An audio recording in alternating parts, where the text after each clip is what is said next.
नमस्कार। Astro science में आपका स्वागत है।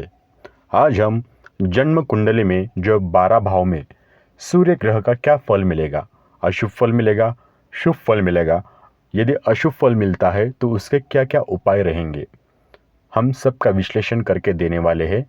तो आप ये वीडियो पूरा देखिए, अंत तक देखिए, तभी आपको समझ में आ जाएगा।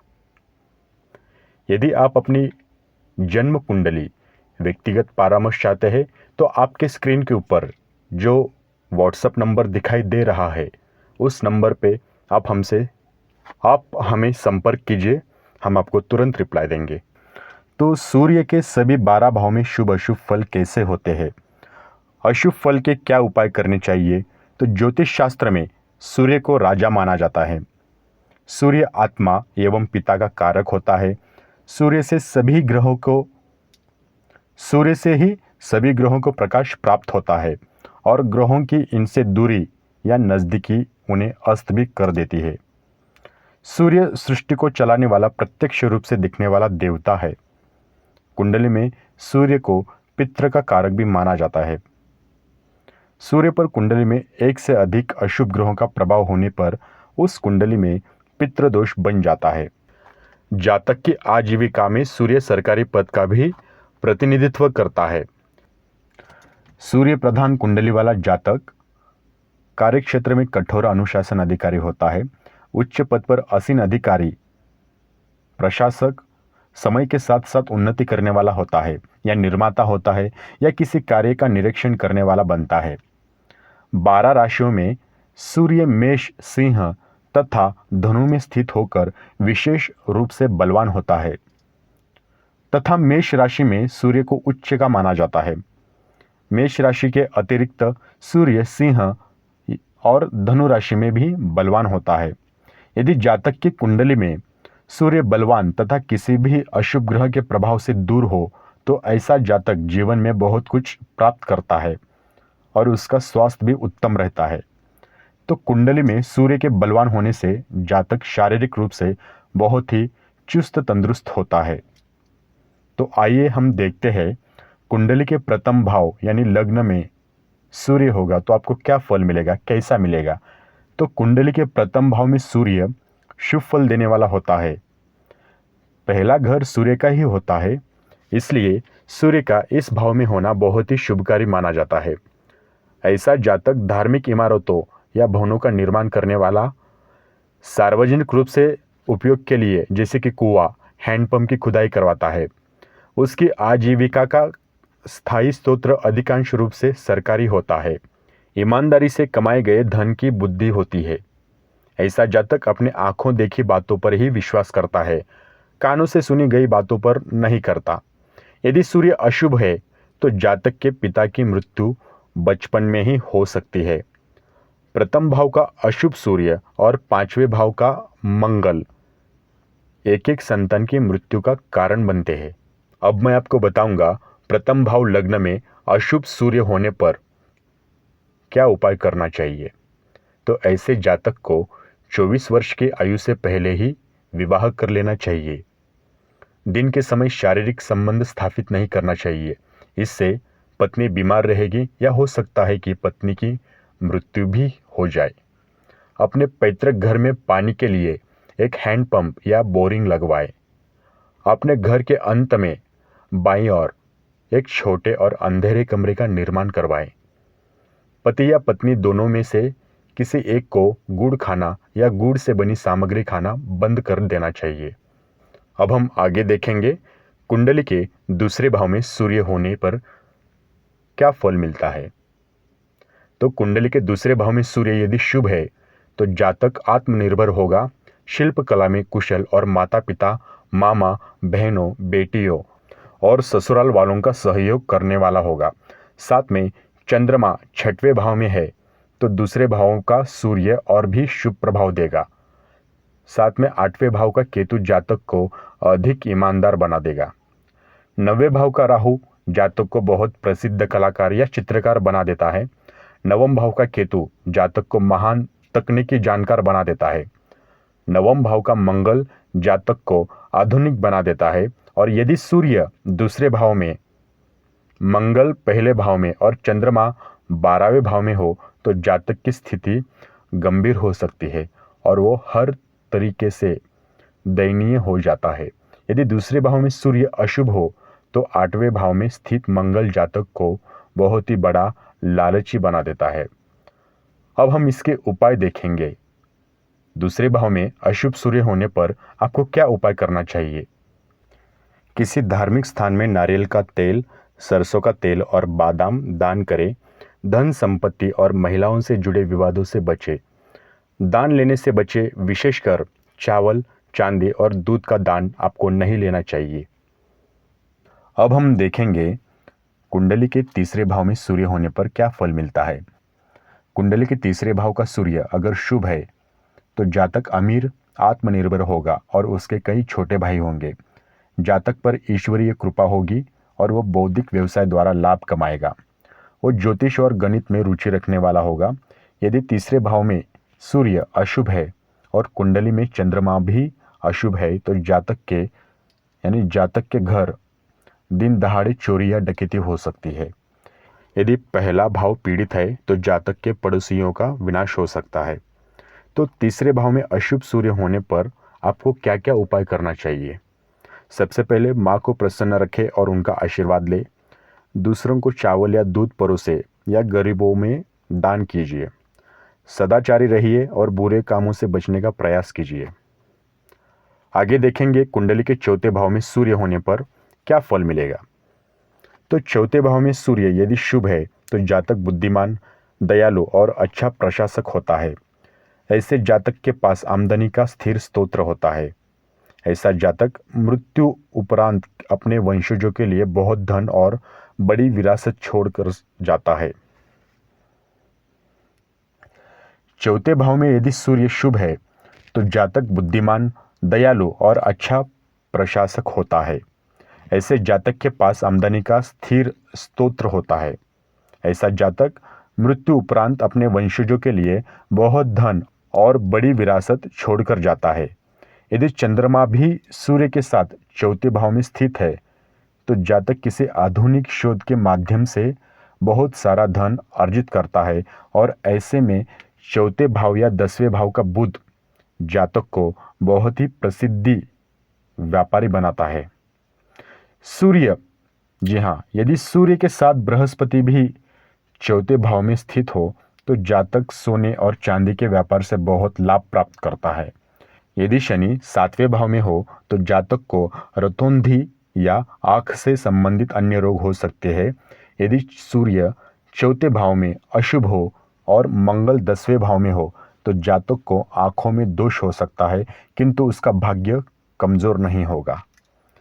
तो चौथे भाव में अशुभ सूर्य होने पर आपको क्या क्या उपाय करना चाहिए? तो ऐसे जातक को चाहिए कि ज़रूरतमंद और अंधे लोगों को दान दे और खाना बांटे। लोहे और लकड़ी के साथ जुड़ा व्यापार कदापि न करे। सोने, चांदी और कपड़े से संबंधित व्यापार करे। चौथे भाव में अशुभ सूर्य होने पर क्या उपाय करना चाहिए? ऐसे जातक को चाहिए कि ज़रूरतमंद और अंधे लोगों को दान दे और खाना बांटे। लोहे और लकड़ी के साथ जुड़ा व्यापार कदापि न करे। सोने, चांदी और कपड़े से संबंधित व्यापार कीजिए। ठीक है, तो आगे देखेंगे कुंडली के पंचम भाव में सूर्य होगा तो आपको क्या फल देगा। तो यदि सूर्य पंचम भाव में शुभ है तो निश्चित ही जातक के परिवार तथा बच्चों की प्रगति और समृद्धि होगी। यदि 5वें भाव में कोई सूर्य का शत्रु ग्रह स्थित है तो जातक को सरकार जनित कष्टों का सामना करना पड़ सकता है। यदि मंगल पहले अथवा 8वें भाव में हो एवं राहु या केतु और शनि 9वें और 12वें भाव में हो तो जातक साहस से जीवन जीता है। यदि गुरु 9वें या 12वें भाव में स्थित है तो जातक के शत्रुओं का विनाश होगा, लेकिन ये स्थिति जातक के संतान के लिए ठीक नहीं है। और 5वें भाव का सूर्य यदि अशुभ होता है और बृहस्पति 10वें भाव में है तो जातक की पत्नियां जीवित नहीं रहती और चाहे जितने विवाह करे पत्नियां मरती जाएंगी। तो अब हम देखेंगे 5वें भाव में अशुभ सूर्य होने पर आपको क्या क्या उपाय करना चाहिए। तो ऐसे जातक को संतान पैदा करने में देरी नहीं करनी चाहिए। ऐसे जातक को संतान पैदा करने में देरी नहीं करनी चाहिए। घर के पूर्वी भाग में रसोई का घर का निर्माण कीजिए। लगातार 43 दिनों तक सरसों के तेल के कुछ बूंदे जमीन पर गिराइए। आगे देखेंगे कुंडली के छठे भाव में सूर्य का क्या फल मिलेगा आपको। यदि सूर्य छठे भाव में शुभ हो तो जातक भाग्यशाली, क्रोधी तथा सुंदर जीवन साथी वाला होता है। यदि सूर्य छठे भाव में हो, चंद्रमा, मंगल और बृहस्पति दूसरे भाव में हो तो परंपरा का निर्वाह करना लाभदायक होता है। और सूर्य छठे भाव में हो और सातवें भाव में केतु हो या राहु हो तो जातक को एक पुत्र होगा और 48 सालों के बाद भाग्योन्नति होगी। उसका भाग्योदय उन्नति कब होगी? 48 सालों के बाद। यदि दूसरे भाव में कोई भी ग्रह न हो तो जातक को जीवन के 22वें साल में सरकारी नौकरी मिलने का योग बनता है। यदि सूर्य अशुभ हो तो जातक के पुत्र और ननिहाल के लोगों को कष्टों का सामना करना पड़ सकता है। ऐसे जातक का स्वास्थ्य भी कभी ठीक नहीं रहेगा। तो इसके लिए क्या उपाय करना पड़ेगा? छठे भाव में अशुभ सूर्य होने पर आपको क्या उपाय करना चाहिए? सबसे पहले देखेंगे कुल परंपरा और धार्मिक परंपराओं का कड़ाई से पालन करें, अन्यथा परिवार की प्रगति और प्रसन्नता नष्ट हो जाएगी। घर के आहोते यानी परिसर में भूमिगत भट्टियों का निर्माण कदापि न करें। रात में भोजन करने के बाद रसोई की आग और स्टोव इन पर दूध का छिड़काव करके बुझाए। अपने घर के परिसर में हमेशा गंगाजल रखें और बंदरों को सदा गुड़ और चना खिलाइए। आगे देखेंगे कुंडली के सातवें भाव में सूर्य का क्या फल मिलेगा। तो सातवें भाव में स्थित सूर्य यदि शुभ है और यदि बृहस्पति, मंगल अथवा चंद्रमा इनमें से कोई दूसरे भाव में है तो जातक सरकारी में मंत्री जैसा पद प्राप्त करता है। बुध उच्च का हो या पांचवें भाव में हो अथवा सातवां भाव मंगल का हो तो जातक के पास आमदनी का कभी न अंत होने वाला स्रोत होगा।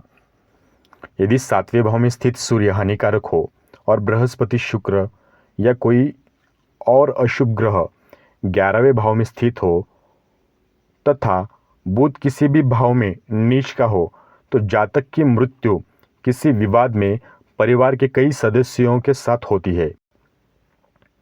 सातवें भाव में हानिकारक सूर्य हो और मंगल या शनि दूसरे या 12वें भाव में हो तथा चंद्रमा पहले भाव में हो तो जातक को कुष्ठ रोग या चर्म रोग हो सकता है।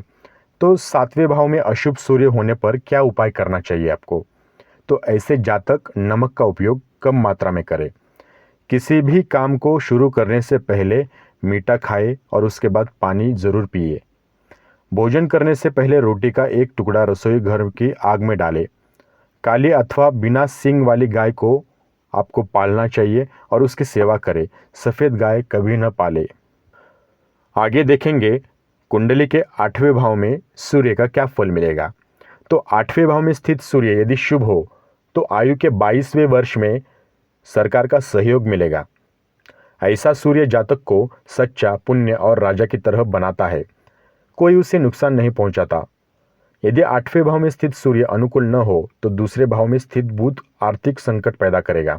ऐसा जातक अस्थिर स्वभाव, अधीर और अस्वस्थ रहेगा।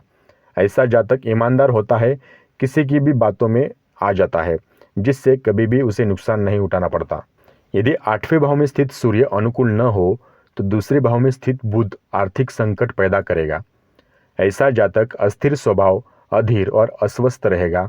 ऐसा जातक ईमानदार होता है, किसी की भी बातों में आ जाता है जिससे कभी कभी उसे नुकसान भी कभी कभी उसे नुकसान भी हो जाता है। 8वें भाव में अशुभ सूर्य होने पर आपको क्या क्या उपाय करना चाहिए? तो ऐसे जातक को अपने घर में कभी भी चूतिया कभी भी भ भा भी बीना भी भ ऐसे जातक को अपने घर में कभी भी सफ़ेद कपड़े नहीं रखना चाहिए। जातक का घर दक्षिण मुखी न हो, उत्तर मुखी घर अत्यधिक फायदे देने वाला हो सकता है। जातक का घर दक्षिण मुखी न हो, उत्तरमुखी घर अत्यधिक फायदे पहुंचाने वाला हो सकता है। हमेशा किसी भी नए काम को शुरू करने से पहले मीठा खाकर पानी पीना फायदेमंद होगा। यदि संभव हो तो किसी जलती हुई चिता में तांबे के सिक्के डालें और बहती नदी में गुड़ बहाए। अब हम देखेंगे कुंडली के 90 भाव में सूर्य होने पर क्या फल मिलता है।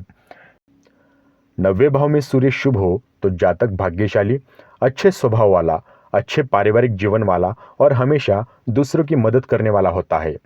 यदि बुध 5वें घर में हो तो जातक का भाग्योदय 34वें साल के बाद होगा। यदि 90 भाव में स्थित सूर्य शुभ न हो तो जातक बुरा और अपने भाइयों के द्वारा परेशान किया जाएगा।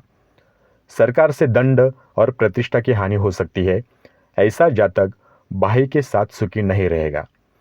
तो 90 भाव में अशुभ सूर्य होने पर आपको क्या क्या उपाय करना चाहिए। तो उपहार या दान के रूप में चांदी की वस्तुएं कभी स्वीकार ना करें। मैं फिर से एक बार बताता हूं, उपहार या दान के रूप में चांदी की वस्तुएं कभी भी स्वीकार न करें।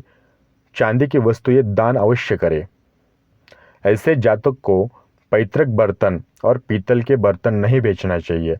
अत्यधिक क्रोध और अत्यधिक कोमलता से बचे रहना चाहिए। अब हम देखेंगे कुंडली के 10वें भाव में सूर्य होने पर क्या फल मिलेगा। 10वें भाव में स्थित सूर्य यदि शुभ हो तो सरकार से लाभ और सहयोग मिलेगा। ऐसे जातक का स्वास्थ्य अच्छा और आर्थिक रूप से मजबूत भी होगा। ऐसे जातक को सरकारी नौकरी, वाहनों और कर्मचारियों का सुख मिलता है। ऐसा जातक सदा दूसरों पर शक करता रहेगा। और यदि 10वें भाव में स्थित सूर्य अशुभ हो और शनि 4थे भाव में हो तो जातक के पिता की मृत्यु बचपन में हो जाती है। सूर्य 10वें भाव में हो और चंद्रमा 5वें घर में हो तो जातक अल्पायु होगा। यदि 4थे भाव में कोई ग्रह न हो तो जातक सरकारी सहयोग और लाभ से वंचित रहेगा। अब हम इसके उपाय देखेंगे। ऐसे जातक को कभी भी काले और नीले कपड़े नहीं पहनने चाहिए। किसी नदी या नहर में लगातार 43 दिनों तक तांबे का एक सिक्का डालना अत्यंत ही शुभ फल देगा।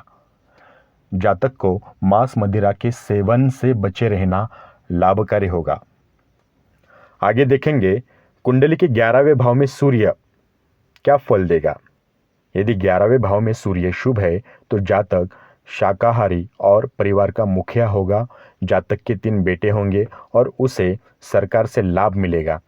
11वें भाव में बैठा सूर्य यदि शुभ नहीं है और चंद्रमा 5वें भाव में है और सूर्य पर किसी शुभ ग्रह की दृष्टि भी नहीं है तो वो जातक की आयु कम होती है।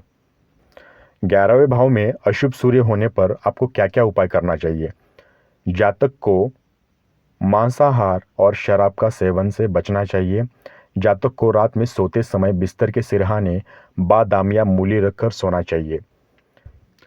दूसरे दिन उस बादाम या मूली को मंदिर में दान करें, उससे आयु और संतान सुख मिलता है। आखिरी बचा है कुंडली का 12वां भाव, वहां पे सूर्य होगा तो क्या फल मिलेगा।